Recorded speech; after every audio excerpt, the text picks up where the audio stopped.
শিক্ষামন্ত্রীর পদত্যাগের দাবিতে ঢাকা টাঙ্গাইল মহাসড়ক অবরোধ করে বিক্ষোভ করছেন শিক্ষার্থীরা। এতে বিপাকে পড়েছে এই রুটে চলাচলকারী যাত্রীরা। বিস্তারিত জানাতে নগর জালপই এলাকা থেকে যুক্ত হচ্ছেন কাউসার আহমেদ।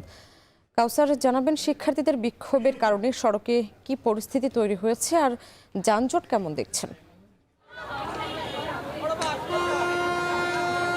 স্বামী এই নগর জলপই এলাকা থেকে এই পাশে করুটিয়া পর্যন্ত অন্তত 6 থেকে 7 কিলোমিটার এলাকায় যানজটের সৃষ্টি হয়েছে বলে আমরা পুলিশের মাধ্যমে জানতে পেরেছি। এতে করে এই মহাসড়ক দিয়ে একদিকে যেমন উত্তরাঞ্চল সহ সারা দেশের মানুষই চলাচল করে, আর এখানে ঢাকা টাঙ্গাইল 4 লেন থাকলেও উত্তরবঙ্গগামী লেন যেটি ছিল সেটি সার্ভিস লেন সহ পুরোটাই বন্ধ করে দিয়ে শিক্ষার্থীরা আন্দোলন করছেন। তা শিক্ষার্থীরা দাবি করেছেন যে বর্তমান প্রেক্ষাপটে এই পরীক্ষার্থী যারা রয়েছেন তাদেরকে নিয়ে কটূক্তি করা সহ এবং এই বিভিন্ন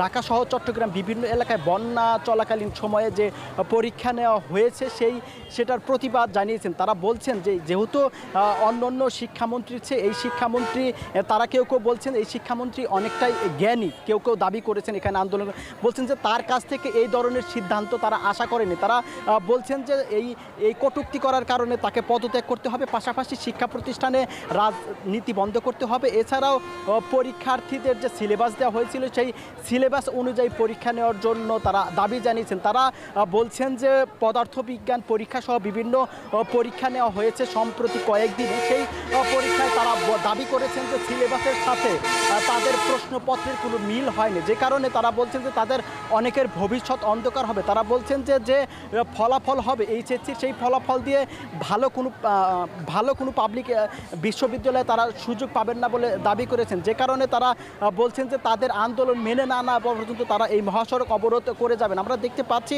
যে পেছনে শিক্ষার্থীরা প্রধানমন্ত্রী বরাবর মাধ্যমে জেলা প্রশাসক দিয়ে তারা একটি আবেদন লিখছেন, লিখিত আবেদন। তারা বলছেন যে সেটি যদি জেলা প্রশাসন এবং জেলা প্রশাসনের কোনো প্রতিনিধি এখানে আসেন তাদের মাধ্যমে সেই স্মারকলিপিটি তারা জমা দিবেন। আমরা দেখতে পেয়েছি যে এখানে সদর থানার ওসি, সদর উপজেলা নির্বাহী কর্মকর্তা সহ বৈষম্য বিরোধী আন্দোলনের যারা নেতৃত্ব দিয়েছেন তাদের কেউ এখানে উপস্থিত হয়ে শিক্ষার্থীদের অবরোধ ছেড়ে দিতে বলা হয়েছে। আর এতে করে যে মানুষ ঘরমুখ মানুষ কেউ কর্মস্থলে ফিরছে, এতে করে প্রচণ্ড রোদ ভ্যাপসা গরমে প্রচুর কষ্ট পোহাতে হচ্ছে। তো এই ছিল আমার কাছে ঢাকা টাঙ্গাইল মহাসড়কে অবরোধ ও ভোগান্তির সর্বশেষ তথ্য।